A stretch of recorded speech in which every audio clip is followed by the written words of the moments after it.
You never expect to see people like me on the TV. I never expected it myself. You know we're there, you know we exist, but you never really see us, let alone ask us for our opinions, details of the job. We're just used to getting on with it, being left to it, and we certainly have been. When she asked for an interview, I was quite nervous to begin with. Worried what I'd say. Would I be able to find the words? What would I look like?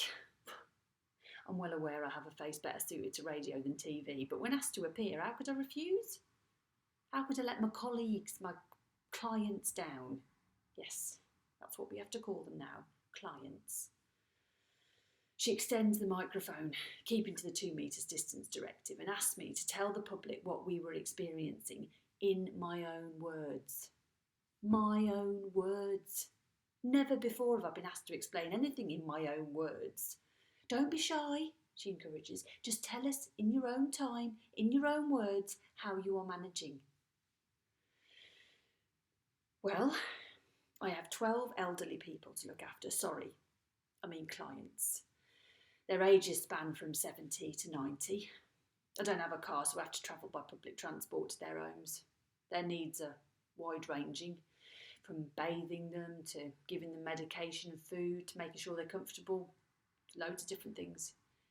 I'd like to spend time with them just talking, but if I do that, I'll never get round to them all. Unfortunately, we haven't been provided with any protection. And when you're bathing someone or helping them to the toilet, how can you keep the 2 metre distance? It's ridiculous. We were told that there were masks at the central office, but we had to collect them ourselves. That meant another bus ride in my lunch hour. Lunch hour? It's a joke.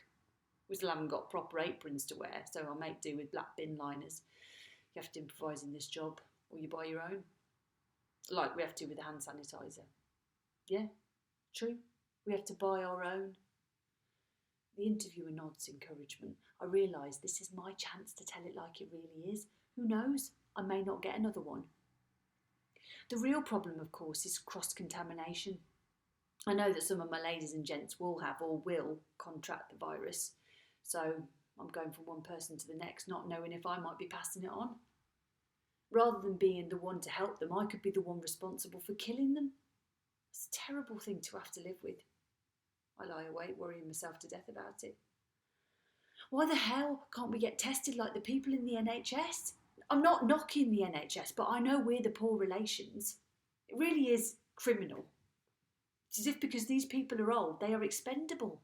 It's like because they might already be close to death in terms of age, there is no moral dilemma about hurrying them along to meet their maker. That is no way to treat decent human beings. It is no way for a society to behave. But it seems like it's not that important because it's hidden. They're hidden, invisible. So are we. Do you know that when they die of COVID-19, their deaths aren't even registered? It's like they don't even exist. Sorry, it makes me really sad and angry. I used to think I was doing something of value, but it doesn't feel like that now. It feels like we've been, abandoned. So thank you for giving me the opportunity to put our side of the story.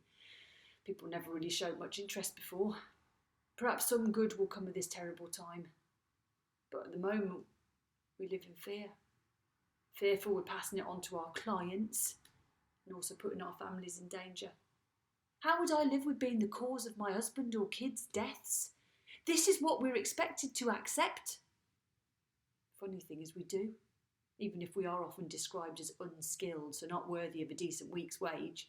The truth of the matter is we are committed to our work and the people we look after, but that is no excuse to use us like we're cannon fodder. Yes, that's what it feels like. I spend every day frightened to death. Often I can't even name the feeling. I spend most of the night turning it over and over in my mind. Yes, I know it might sound melodramatic, but it does feel like we're going into battle every day. But our enemy is invisible. God knows what the outcome will be. Sorry to get so emotional, but it's important, you know. There is one other thing. I'd like to thank all those people who every Thursday night come out of their houses and clap for the NHS, the carers like me, the paramedics, policemen, binman. But unless that compassion continues after the pandemic, it really is just a hollow gesture. A way to make you feel better, like you're doing something useful.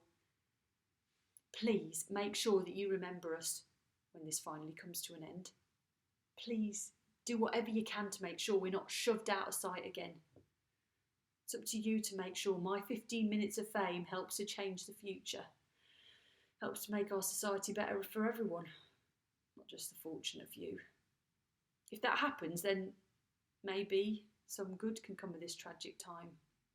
But that's up to you. We're doing our bit, you must do yours. Then perhaps through this dark cloud hanging over us, we'll see the silver lining. Thank you.